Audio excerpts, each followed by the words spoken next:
हर्षवर्धन बोलता बोलता म्हणजे काही काम आम्हाला द्यावं असं आहे की काही काम करायला हर्षवर्धनची काय गरज आहे.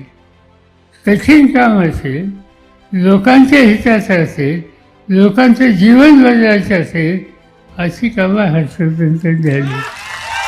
आणि ती द्यायची असेल तर पहिलं काम तुम्हाला करावं लागेल. तुम्ही त्यांना महाराष्ट्राच्या विधानसभेत पाठवा. मी जो रात्रदिवस हिंडतोय, मला स्वतःला उभं राहायचं नाही. 14 वेळा तुम्ही मला निवडून दिलं, त्या 14 ते 7 वेळा इंदापूर तालुक्याने उत्तर दिली.